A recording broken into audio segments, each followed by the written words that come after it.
First of all, good morning to everyone. And thank you all for taking the time to come out today for this very, very important and special announcement. I want to thank the media who took the time to be here to cover this very, very important event. Today we're standing here in solidarity to say that in the midst of the revitalization that is taking place in our great city, there are some significant challenges that the average everyday Detroiter is still experiencing in our city. And so whether it's access to jobs or contracts or water or affordable housing, today we lift those voices and those issues, not with just rhetoric, but with solutions through sound policy. In order for Detroit's revitalization to be sustainable, we as a city must protect and invest in our most precious resource, which is the residents of the city of Detroit. And so without further ado, I today, along with the community leaders here today, introduce to you all the People's Bills. People's Bills. The introduction of the various pieces of legislation is a culmination of years of research, meetings, listening to the community regarding their legislative priorities. The bills here today will address some of the more pressing socio-economic and human rights issues Detroiters face on a daily basis. And so the ordinances and resolutions that we are proposing are as follows. The first one, mandating that 51% of Detroiters are hired on all city contracts. We want jobs.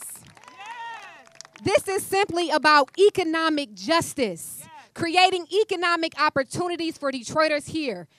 The city of Detroit is experiencing a robust renaissance. It is of the utmost importance that we ensure economic opportunities for Detroit residents and that Detroit residents play an active role and are able to financially benefit from the city's revitalization. It is critical that Detroit residents are given priority for the new jobs that are being created through publicly funded contracts. And so we are going to codify the existing executive order, which in my opinion has just been an attempt really to hire Detroiters and ensure that Detroiters are hired on these jobs. I want to really quickly highlight demolition, because the city is spending a lot of money on city demolition. A majority of our contracts right now are going towards city demolition. Since 2014, over $70 million has been spent on city demolition. And this is important to me because the majority of that money has been spent in District 5 on city demolition. Of that $70 million, a majority of those funds went to suburban contracts. Over a majority of those funds have went to suburban contractors. And this is important because we know that when money leaves our city, jobs are leaving our city. Detroit-based contractors are not getting jobs, and it's unacceptable. We cannot control what happens on the land bank side with federal funds, but we can control what happens on the city funds when we are giving away contracts with city dollars.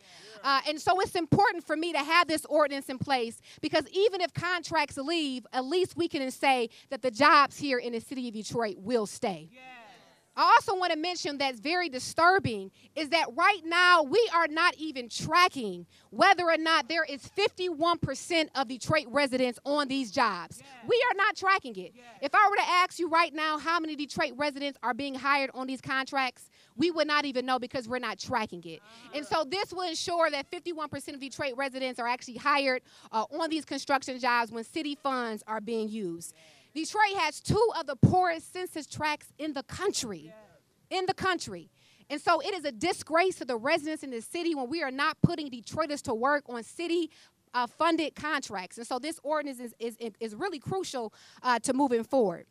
This is not about race either. It's not about black or white. It's about all Detroiters. If you are a bona fide Detroit resident, you deserve access to a job. If you're qualified, you deserve access to a job.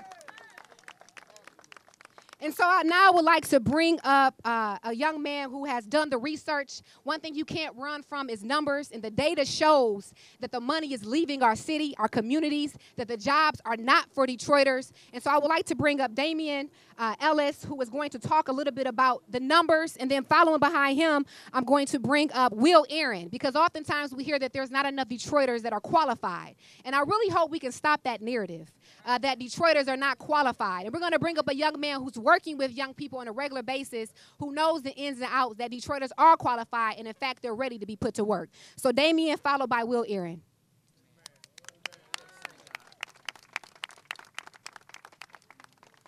Good morning, everybody. Mary, I would like to thank you again for inviting me out to speak on this very important issue. So demolition, Mary said earlier, 51% is what we're demanding, that all city-funded contracts, all publicly funded contracts mandate that 51% of the contracts are given to local businesses, and 51% of the workers should be Detroit as well. There is already currently an ordinance on the books that mandates 51% of all publicly funded projects go to hire Detroit citizens. But the way we're getting around that is the land bank isn't on the city books, is it? The land bank is a separate entity. It's a 501c3. Right. DEGC, Detroit Economic Growth Corp. It's not on the city's books. Right. So any publicly funded project that goes through DEGC, that goes through the Downtown Development Authority, that goes through the land bank, they do not have to abide by the 51% ordinance. This is a mandate that's been on the books since the Coleman Young era. Yes. But we're getting around it by pushing every publicly funded project to non-city entities. And this has to stop now. We got to put teeth to these things on the books. The other rebuttal that we always get is that there aren't enough skilled tradesmen. There are not enough people available to work. And I worked from 2010 to 2014, I worked for a company called the Walbridge Joint Venture. We managed the entire project for Detroit Public Schools. So it was a $500 million program. Right now, there's only $258 million in the demolition program. So from 2010 to 2014, I'm gonna give you some numbers when people say there aren't enough workers. So Mumford, $50 million project. Local inclusion for skilled trade, 50%. That was the actual number. Non-skilled trade, I'm sorry. They committed to 50%, trade and non-skilled. The actual numbers, skilled, 71%. Non-skilled, 46%. East English Village. Come on. I got to find these data. East English Village, actual numbers, trade, 73%, non-trade, 68%. Martin Luther King. Now, Martin Luther King didn't make their numbers. They actually got a penalty for trade, 34%. So you had Little Caesars Arena, couldn't even make 25%. These brothers got penalized for making 34%. Non-skilled, 49%. King, Jenkins, they had to take the city to court. They had to take DPS to court to not pay $1.5 million on a $46 million project. The whole penalty for Little Caesars Arena was $1.5 million on a $500 million project. The reason that these contractors are not meeting the local inclusion percentage because there are no real penalties. How are you penalizing someone less than 1% on a $500 million project, and you're penalizing people 3%, the black contractors, Jenkins, on a $46 million project? These things don't make sense. So we want an administration that has the mindset that you cannot build a city without building that city's people, right?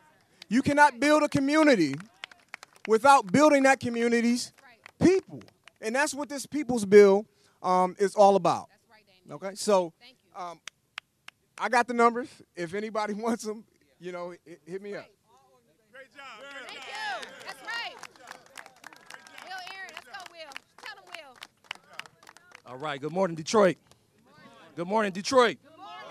Now, I'm not a preacher or anything, but if I get short of breath or sweating up here, just know it's passion. All right. I want to say this. I was talking to a young man recently. The young man came to me. We had a short discussion. He said, you know what? When I walk around in Detroit nowadays, it almost feels like this is not home. I don't feel like I'm a part of the community anymore. I said, young man, we need to develop inclusive strategies for exclusive times. All right? These are exclusive times. Look at the buildings putting up around you. Look at all the creation going on. And then when you look at that creation and you look for Detroiters being involved in that creation, you can't see them. They're nowhere to be found. It's inclusive strategy for exclusive times. Make no mistake, Detroit, this is a battle. This is time. This is battle time. And best believe there are many people on the front lines of that battlefield who are fighting for an equitable share in opportunity, an equitable share in resources, an equitable share in jobs and employment. All right?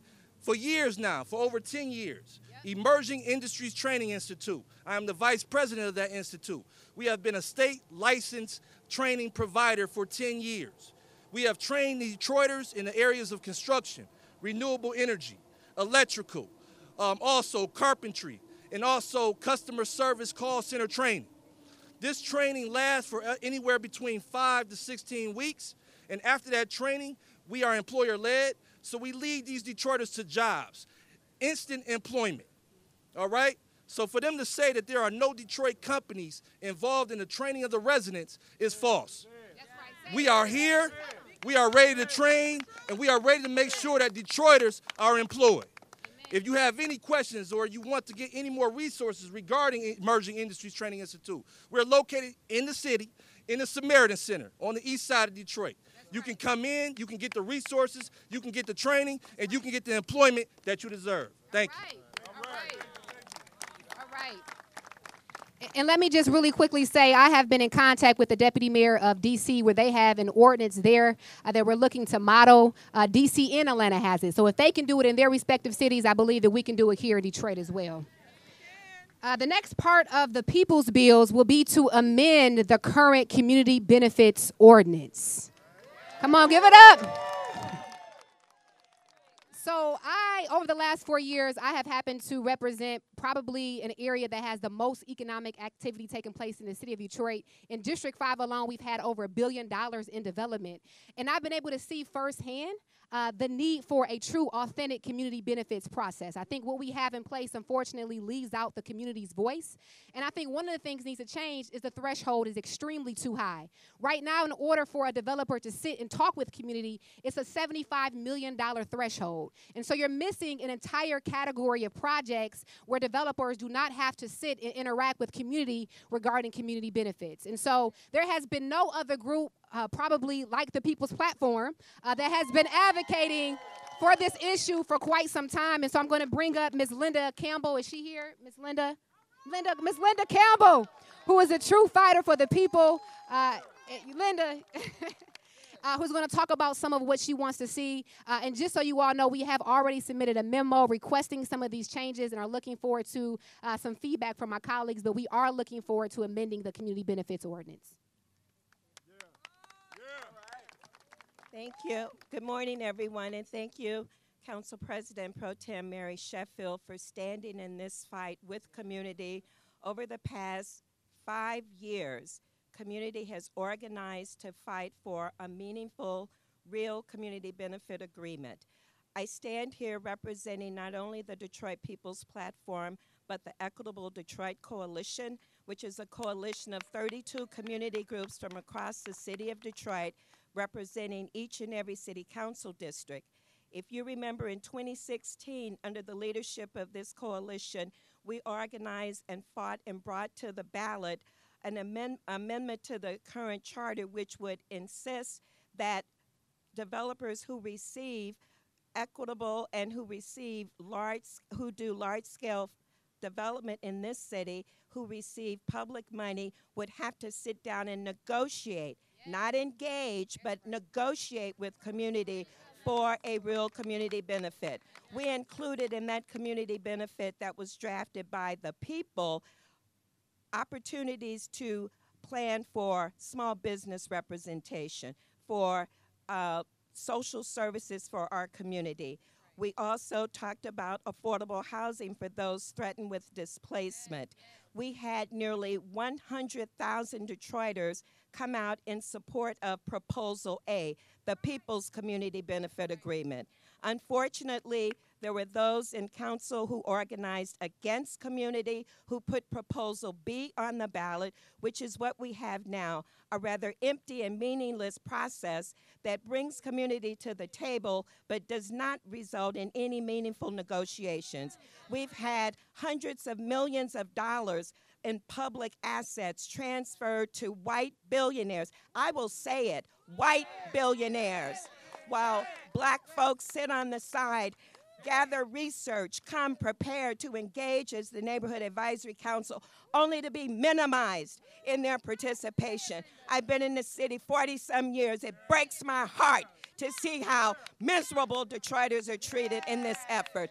We are calling for an amendment to the current CBO process. We want to lower the threshold. We want to lower the threshold to $15 million because we think that represents an equitable place to start. We want to make sure that small minority-based businesses in Detroit get to the table and get these contracts. We want a section for affordable housing. We want a health impact assessment. We want to make sure that these neighborhood advisory council have some teeth in it so that community comes to the table to negotiate a legally binding CBA. So we have met with every city council member over the last year to produce the results of our research that says we need a better deal. So we ask you to stand with Council Pro Tem Mary Sheffield, support a meaningful and viable community benefit agreement that benefits all Detroiters. Thank you.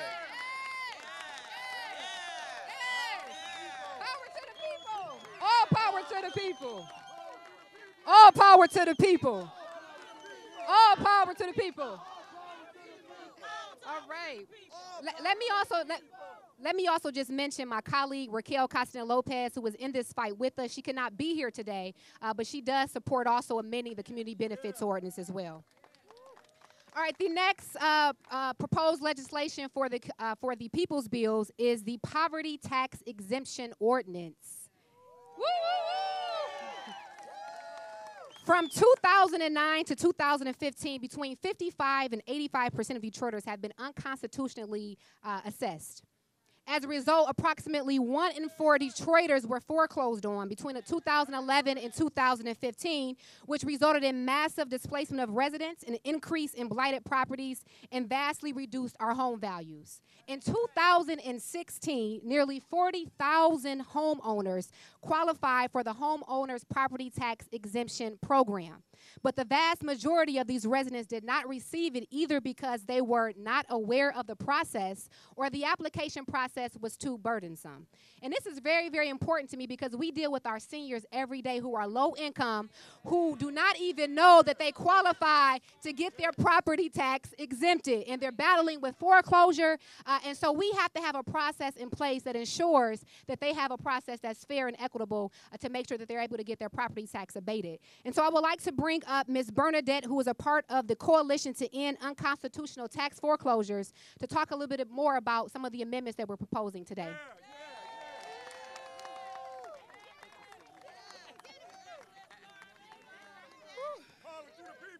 Power to the people. Power to the people. Power to the people. All right, so good morning, everybody. So I'm a law professor, and I'm here with data. And what I need to tell you is, as Councilmember Sheffield said, who has been a wonderful ally in this fight around unconstitutional tax assessments. What do we mean by that? The Michigan Constitution is quite clear. No property should be assessed at more than 50% of its market value. It's very clear. We ran a study, and as Councilmember Pro Tem Sheffield said, between 2009 and 2013, we found that in each of those 7 years, anywhere between 55 and 85% of properties were being assessed in violation of this very clear constitutional provision. And then when we broke the data down further to see exactly who was being unconstitutionally assessed. We found that the homeowners with the lowest valued homes, 95% or more of those homes were being unconstitutionally assessed. But then when we got to the homeowners of the highest valued homes, only 15% of those homes were being unconstitutionally assessed. Because the point is, when you appeal your taxes in Detroit, you win because they're wrong. And guess who appeals their taxes? People with money who can afford lawyers or who have an education and can do it, they're a lawyer themselves and can do the property tax appeal themselves. So we have a situation in Detroit where people are being charged unconstitutional assessments, which lead to illegally inflated property taxes that they cannot afford to pay. So in Detroit, we are being kicked out of our homes at record rates for property taxes we weren't supposed to be paying in the first place. Why is that? Because there's something Councilmember Sheffield said called the property tax exemption. Anybody who lives under the federal poverty line is not supposed to be paying property taxes. But let me make sure you're very clear. Not only did the city of Detroit not publicize or advertise this, because 40% of Detroiters live under the federal poverty line, not only was it not advertised, but there were obstacles put in the way of people applying for this poverty tax exemption. What am I talking about? Number one, it wasn't even on the web. You couldn't even get it on the website. You couldn't even download it. Come on, what age are we living in? You couldn't even download the application on the website. And also, you had to apply to get the application. Can you imagine you had to apply? Just unnecessary barriers put in the way of people getting this poverty tax exemption, right? And so what we have done is the ACLU of Michigan, NAACP Legal Defense Fund, and the law firm of Covington and Burling brought suit against the city of Detroit. And we recently won.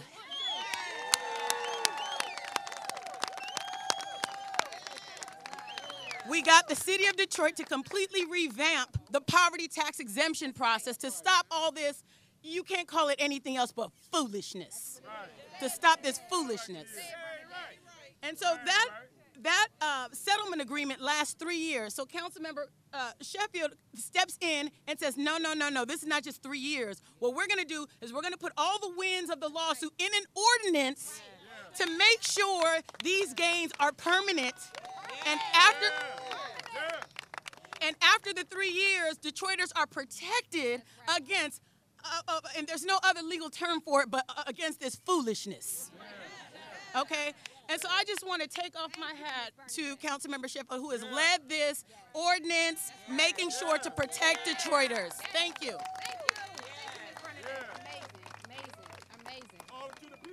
Power to the people. Power to the people. All right, and the next issue is something that all of us, I'm sure, have spoken out against, and that probably hits home to all of us, and that's the issue of water affordability and the issue of clean water here in the city of Detroit. So the next part of the People's Bills is to propose an income-based water affordability ordinance. Income-based water affordability ordinance.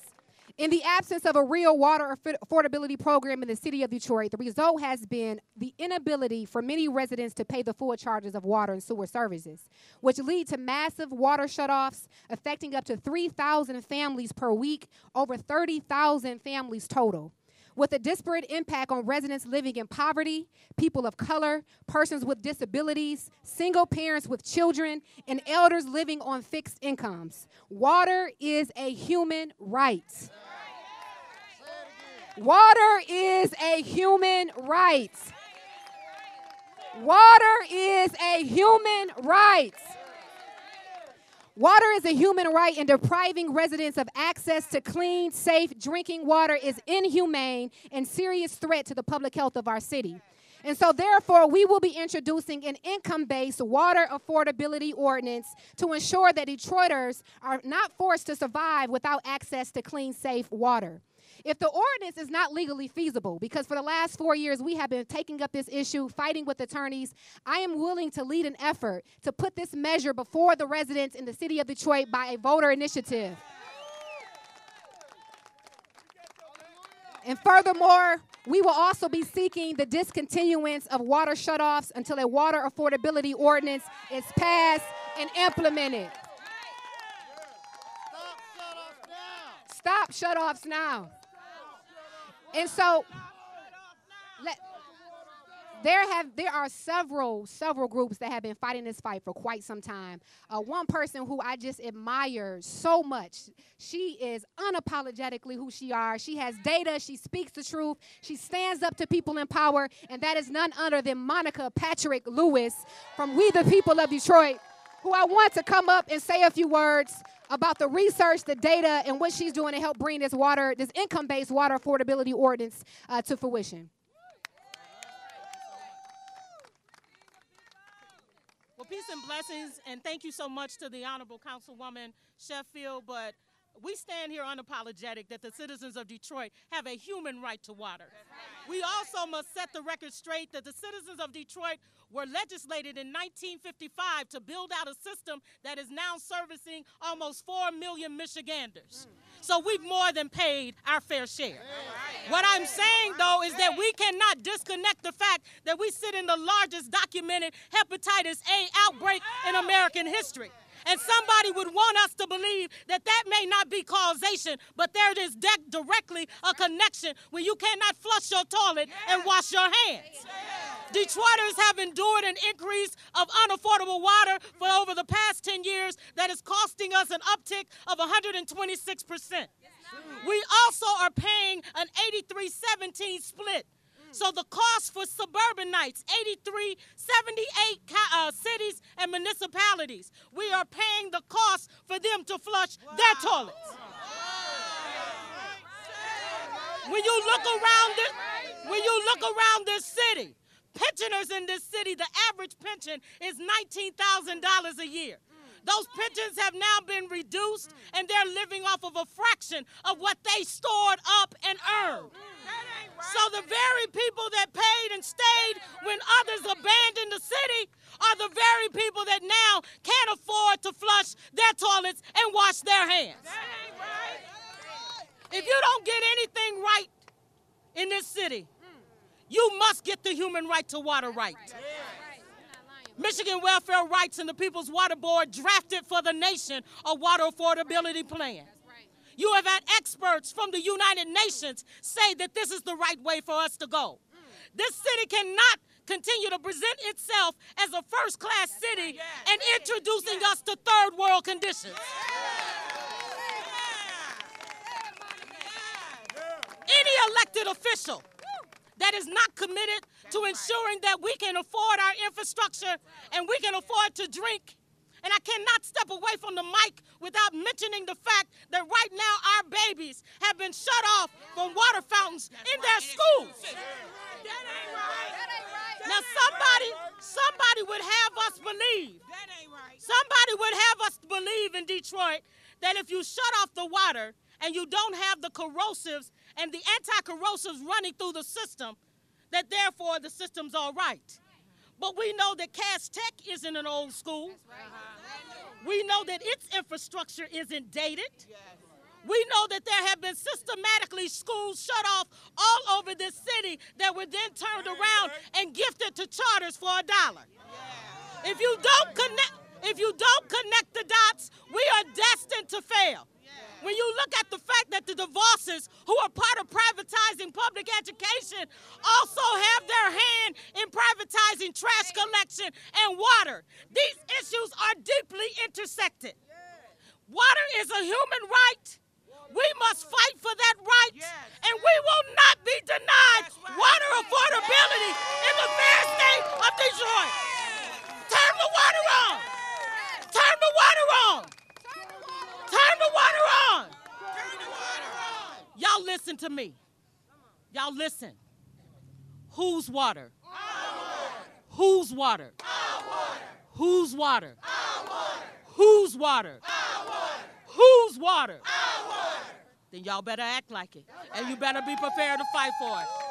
Don't let council not pass this ordinance. Not a referendum. We must have an ordinance.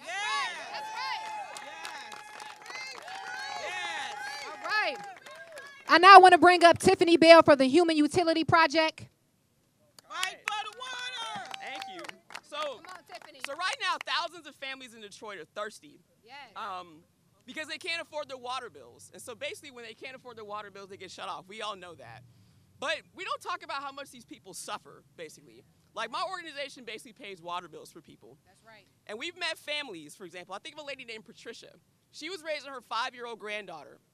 And so when she couldn't afford her water bill because she's living on a fixed income disability, you know what the city did to her? They shut her water off. You know what else happened because she didn't have water in her house? They put her granddaughter in foster care in some rich suburb somewhere. That's not right, is it? It's not right. They put her granddaughter in a rich in foster care in a rich suburb somewhere. So that's what happens when you can't afford your water. And it should be the case that if you have the responsibility to have water in your house to keep your kids, wouldn't it make sense to make it affordable? That's right, Tiffany. Wouldn't it make sense to make it affordable? But I think of other people that we've met as well. I think of a 23-year GM retiree, Larry. He had cancer. He was fighting stomach cancer. Could not pay his water bill because he was on disability, fixed income, cannot work, obviously, under chemotherapy. But you know what the city did? They shut him off during chemotherapy. This is a cancer patient. He lived for 2 months with no running water in his house. This is what happens when you can't afford your water bills. That ain't right. That's not right. So, exactly. Somebody ought to go to jail over that.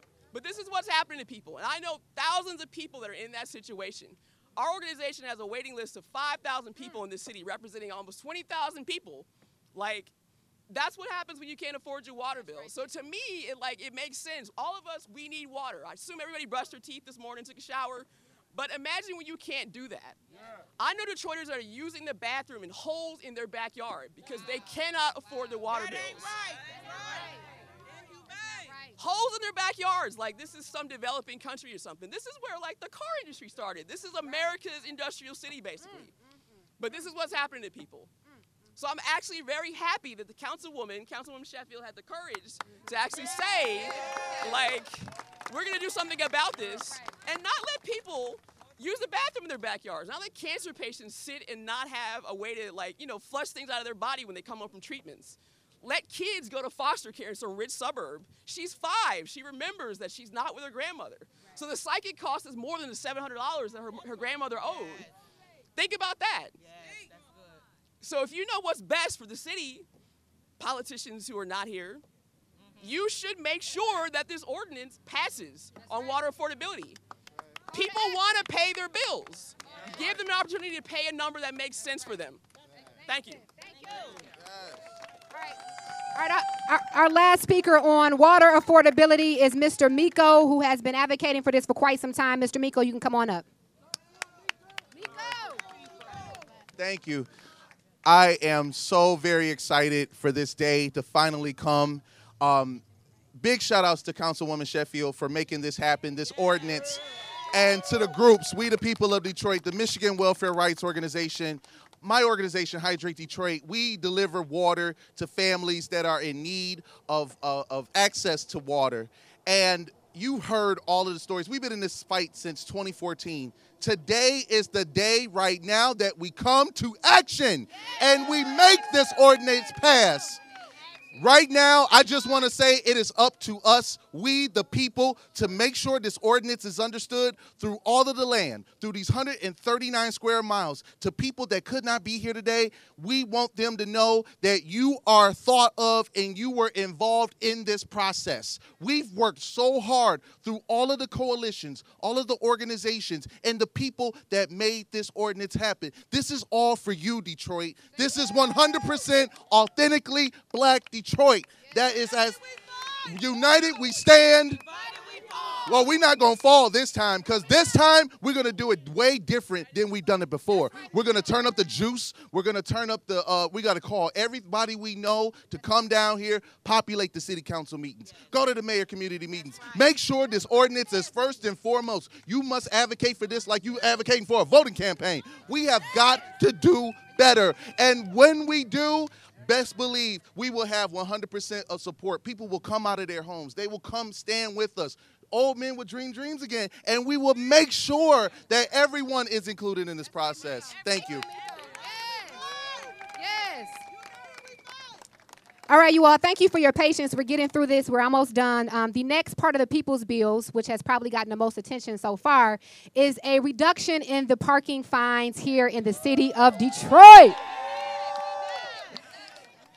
So So parking fines for expired meters and no parking violations continue to be a barrier for Detroiters, especially low-income residents who are needing to transact business downtown or just wanting to partake in activities in downtown Detroit. The parking fines were increased under pretenses and conditions that no longer exist. Some people believe that the parking fines really essentially is a tax to keep Detroiters out of downtown Detroit. Some people believe that. And so we are going to be introducing amendments. And let me just say, downtown Detroit should be a place where all are welcomed. Everyone should be welcome into the city of Detroit. And therefore, we will be introducing amendment to the parking ordinance, which reduces the fines for parking in expired meters from $45 to $30 and reinstituting the 50% discount if parking tickets are paid within 10 days.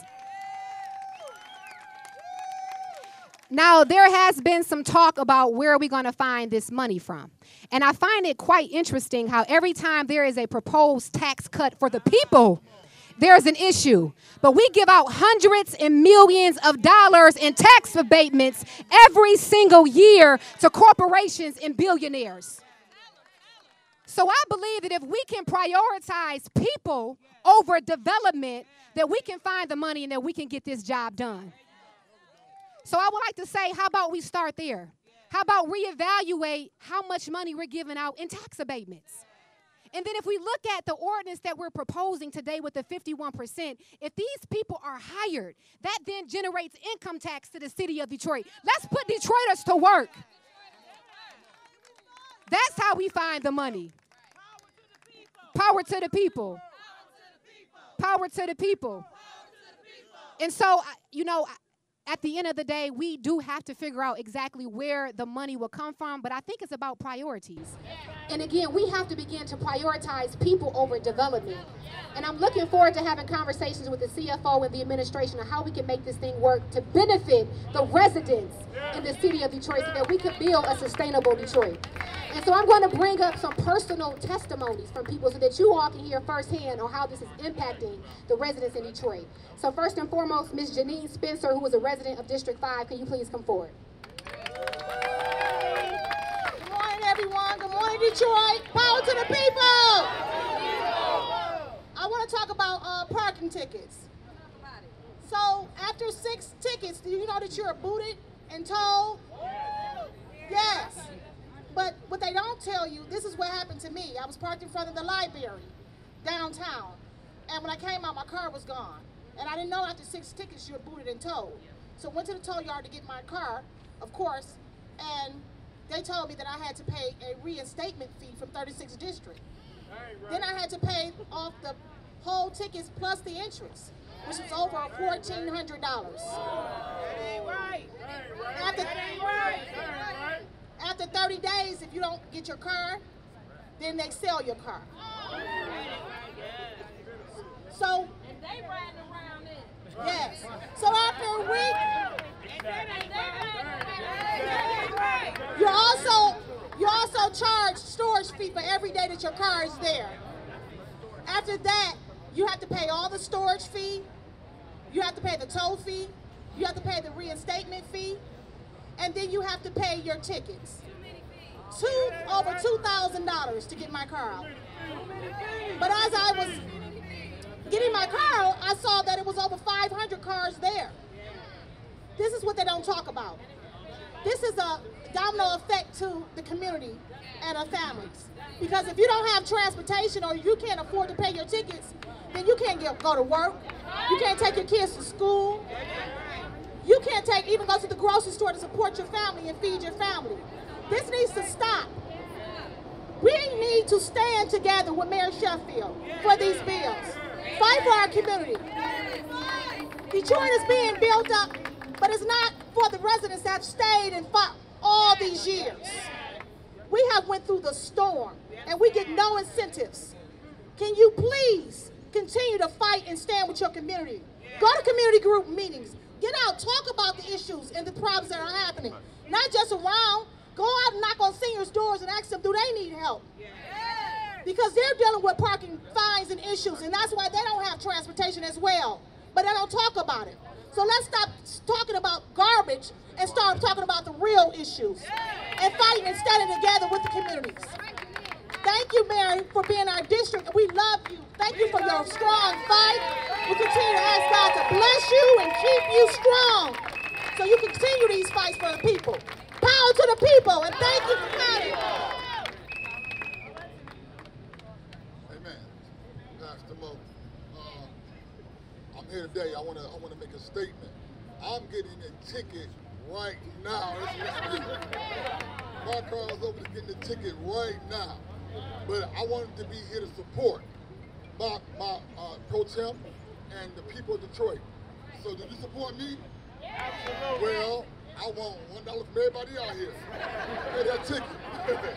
I'll gladly pay that ticket because Mary is not here to do just campaigning. She's here with promises made, promises kept for the people.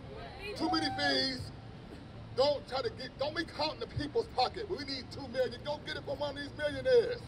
Get out the people's pocket and put some money in our pocket. Power to the people. Team Sheffield, let's go. Power to the people. And let me just say one more thing about this being a fiscal implication with the budget.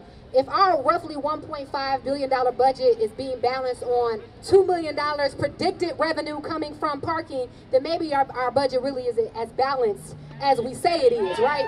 If we're really counting on just this $2 million that's predicted, we don't even know for sure if we're getting it, then maybe we need to reevaluate and look at our budget again as well. So that is it for that. We're now going to bring up, talk about the Homeless Bill of Rights, which is a part of the proposed People's Bills. Come on, give it up for the Homeless Bill of Rights. So through the city's first ever homelessness task force that I created, we have implemented a housing trust or housing first approach for the residents experiencing homeless here in the city of Detroit. However, there is still a need to ensure that individuals that are experiencing homeless are still afforded every single right that most residents enjoy every day. It is our mission that individuals experiencing homelessness are not treated as second-class citizens. Thus, we will be introducing a resolution and/or an ordinance called the Homeless Bill of Rights that codifies certain rights for individuals who are experiencing homelessness. Some of the rights are the ability to move about free of harassment and intimidation, access to emergency shelter and Medicare, access to voting, and access to employment opportunities. I'm now going to bring up the Detroit Action Commonwealth, who is instrumental in this, and also Brandon Snyder to talk more about the Homeless Bill of Rights legislation.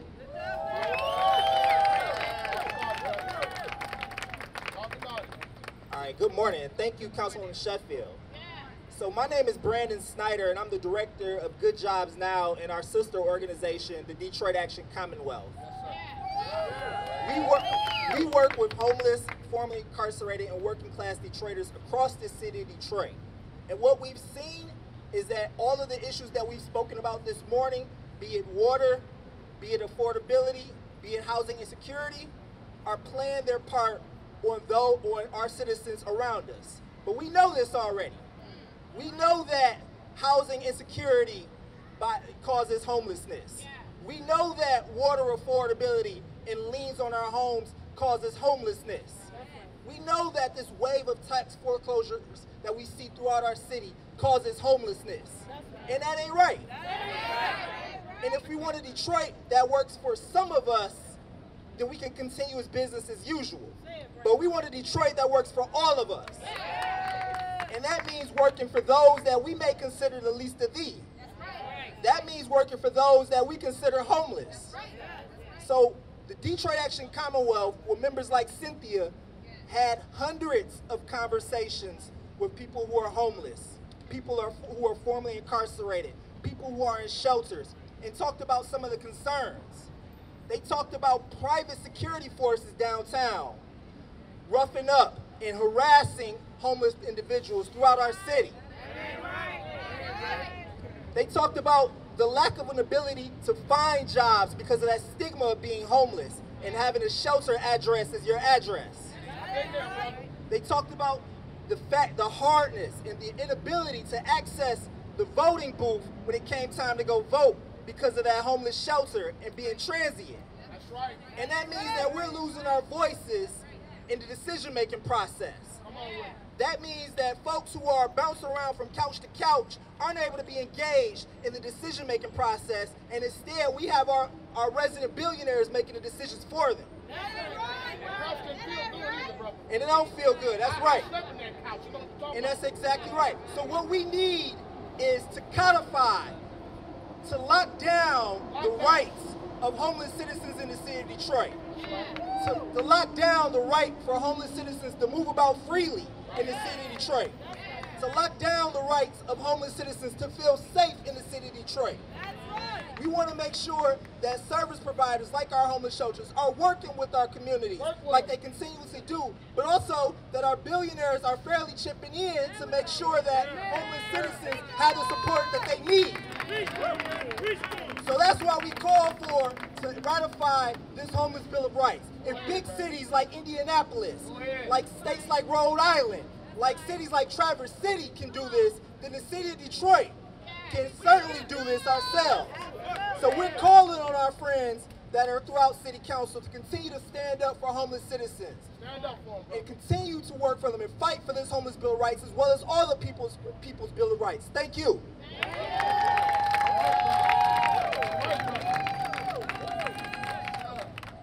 All right, you all, the next part of the People's Bills is the creation and the modification of the Housing Trust Fund. Give it up for the Housing Trust Fund. So a lot of you all know that I authored the inclusionary housing ordinance that set aside 20% of all new residential units to go towards low-income housing. A part of that ordinance also created a housing trust fund. The money in that fund can be used to house individuals that are extremely low income, those that are at the 50% area median income or below. But unfortunately, that fund was not seeded with the amount of money that we were supposed to be originally getting. It's supposed to be $2 million. And that money was not seeded with it. And we also feel it's important to have a community oversight board to oversee the process and distribution of the funds. And so I'm going to now bring up the Housing Trust Fund Coalition. Are you guys here? Amina. Give it up for Amina, who can really quickly talk about some of what we're proposing with the Housing Trust Fund Coalition and amendments. Hi, I'm here with Lisa from the Housing Trust Fund Coalition, and we have been working with Council President Pro Tem Sheffield for the past several years to get the Housing Trust Fund passed. There's a need for money for the creation of affordable housing here in Detroit. Right now, Detroiters pay 60% of their income for rent. That is more than twice what HUD says. Absurd. It's more than twice what HUD says is acceptable in order for you to be able to maintain a quality of life that allows you to pay your bills. So we're talking about the water, we're talking about the parking, we're talking about all of your basic needs. You can't meet them when you're paying 60% of your income for housing. All right?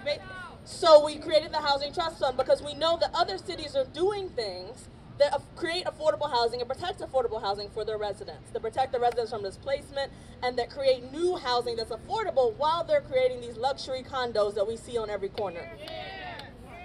But we need the money. So Council President Pro Tem Sheffield stepped up and introduced this bill along with the inclusionary zoning ordinance that will give us money for home repair, that would give us money for relocation assistance, that would give us money to modify our units to make them accessible for our residents that are disabled and our seniors that need accessible units. It was a fight for 3 years, a coalition of over 30 organizations. Most cities, and there are dozens of cities in the country using this tool right now, and it works. We're in touch with all of them, and they say that it is the solution. They get $10 million from their cities. Their cities see the value of affordability. Their cities see the value of keeping the residents that have paid and stayed, and they have given $10 million. Our city promised us $2 million. First of all, that's not nearly enough money. And it lets you know how much they value the residents who have paid and stayed. But we settled for the $2 million with the promise we would fight for more with the city. When the budget came out, Sheffield's office and the coalition were informed we will not be getting the $2 million. Okay. Meanwhile, we have speech after speech coming out of the mayor's office talking about the residents who paid and stayed, One Detroit for everybody, nobody's going to be forced to leave. So what we're saying is put your money where your mouth is. We're tired of hearing the platitudes. We're tired of hearing the quotes. It all sounds nice on a greeting card, on a postcard. It all sounds nice on a flyer when it's election time. We're asking for the money because we know you have it. When you can give away our land, when you can give away our buildings, when you can tell every developer that wants to stick their toe in the pond of Detroit that they can have it all for free, the sky's the limit, we know that you have money, okay? So we're tired of hearing that you don't have it when it comes to the residents who have paid and stayed, but every new person, Tom, Bill, Jane, and Harry, who come from the suburbs, you have plenty of money for them, okay? So find the money. You can figure it out. We have very educated, intelligent people in this administration. We know you can find the money. Figure it out. Give us what we deserve. We're demanding what we deserve. And so this is the first initiative under Detroit People's Platform, Housing for All campaign. We believe that housing is a human right along with water. And we are saying that everyone in the city deserves to have decent, not even decent, high quality, affordable housing. Give us the money for the Housing Trust Fund.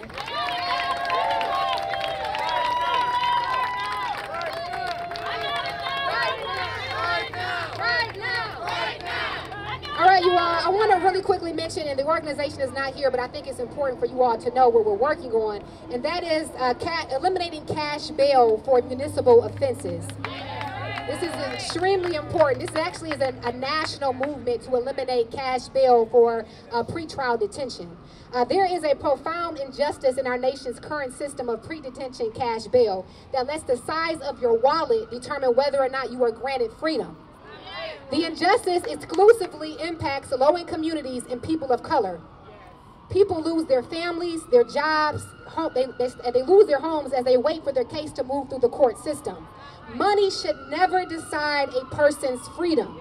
Yet that's exactly what happens every single day in the courts across this country.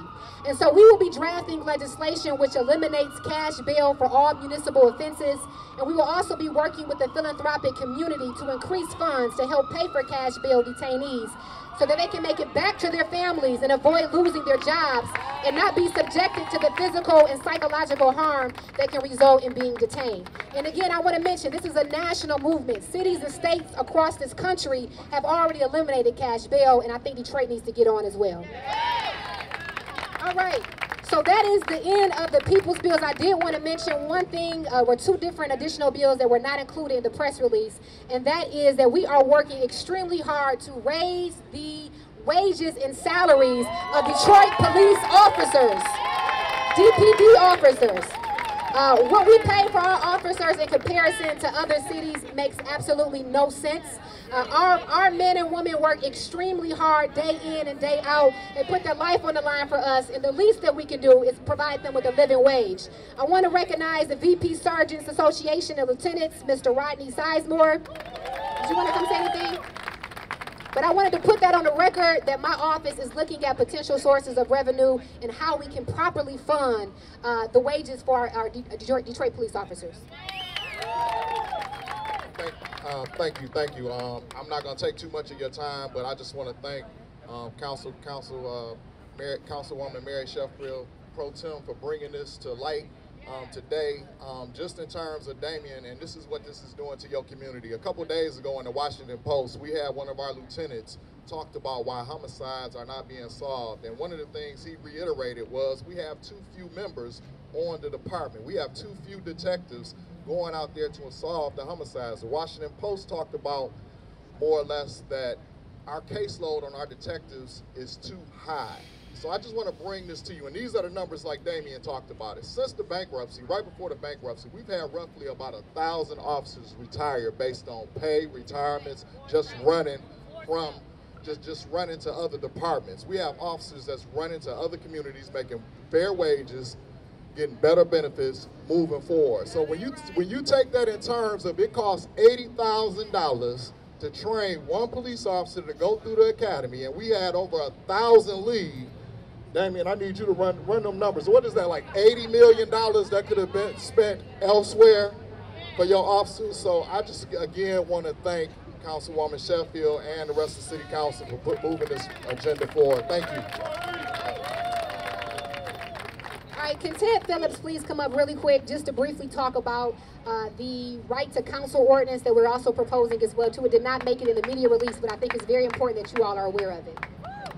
Thank you, Councilman Yes, we cannot talk about ending homelessness if we're not going to talk about preventing homelessness. Every year we have 32,000 to 35,000 cases in 36 district court. Very few of those tenants that go through that court are represented, about 3%. Our office represents the majority that are represented, and there's no way we can handle 32,000 cases. There's a desperate need for this. It's been done in New York. There's a movement on nationally to do this. It can be done. What New York found is that they actually save money. They save money because there's fewer homeless and the cost there. So it's fiscally responsible, it's morally responsible, and I thank you for bringing it up. Thank you.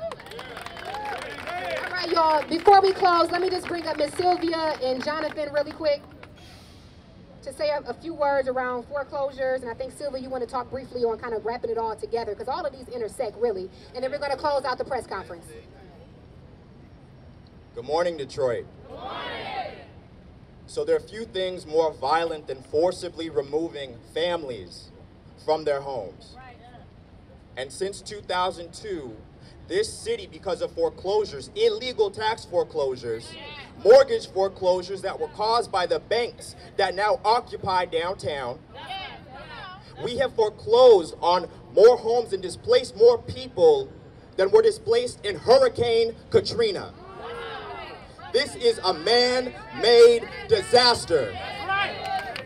It's an illegal man-made disaster, and as the land bank sits on 30,000 properties, we're talking about homelessness. As the mayor praises himself for destroying blighted homes, we should be criticizing him for allowing those homes to be blighted in the first place. Housing is a human right, and until we do a moratorium on tax foreclosures, until we hold these banks and Quicken Loans responsible for these foreclosures, we will never see justice. There are hundreds of thousands of residents who will never see justice, even with the work of Ms. Sheffield. And that's an injustice that will stick with this city and with the people in power for the rest of their lives.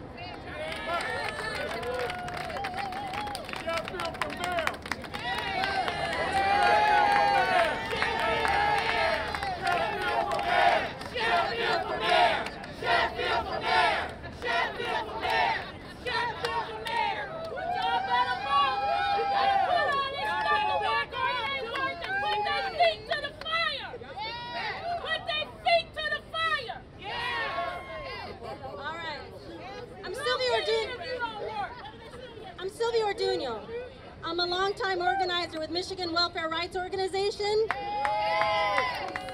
We've been working for decades in this city on many of these issues that have come before you today in these people's bills, and we can't say enough about how important it is that the council members put this together. So we too want to also thank council members Raquel Casino de Lopez, also Jones and Ayers, who have also demonstrated leadership around several of these issues. But one of the things we've got to remember is that this isn't a Detroit-only problem. So while many of the issues have disproportionately impacted our low-income and poor residents, this is a responsibility that all of Michigan has to solve. Every time that a member from the suburb comes to the city to work, you've got a responsibility to fix the problem just as much as we do. We cannot continue to allow people to come here just to come to conventions, to come here to work, to come here just to enjoy the water, but not participate in improving the whole city.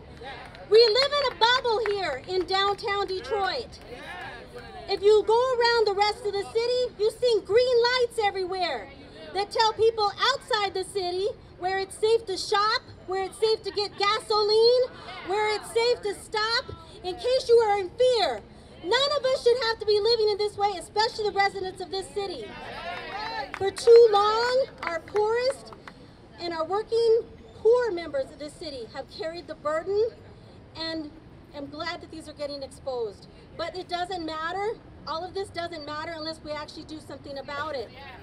So when we look across the city at where we've all got to carry our share of this work, we've got to start to also look at these 6 middle-class neighborhoods that have benefited from waves and waves of federal money, state money, and local support to ensure that these middle-class neighborhoods have the lighting, have the nice houses, have the nice streets that they want to keep them in the city. We all want those neighborhoods across every one of our neighborhoods.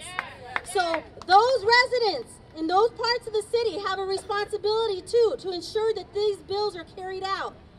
If you come to the city for work, you come to the city to enjoy a game or to dine, you have a responsibility too. Detroit is a world-class city and needs to be made whole for all of its residents. So let's remember that this is something we all have a responsibility for. Thank you. All power to the people. All power to the people. All right, you all, thank you all so much for coming out. I know this is a pretty long press conference, but these are some very, very important issues. Let me just give a shout out to Unite Here, who is here. Unite Here. Let me shout out, I see New Era Detroit back there, Zeke from New Era Detroit. I also see Ray Winans as well. There's a lot of community advocates out here who fight every day to lift and elevate the voices of the people. NAACP is here. Shout out to the NAACP. If anyone I missed, please, I apologize. But I want to make sure that we're organizing around these issues. The fight really starts now. And so I encourage you all to call your council members, reach out to the mayor's office and let them know that you want to see the people's bills passed. And so if you have any questions, always feel free to contact my office. We're going to end here now. And I thank you all so much for coming out to be a part of this press conference. God bless you all.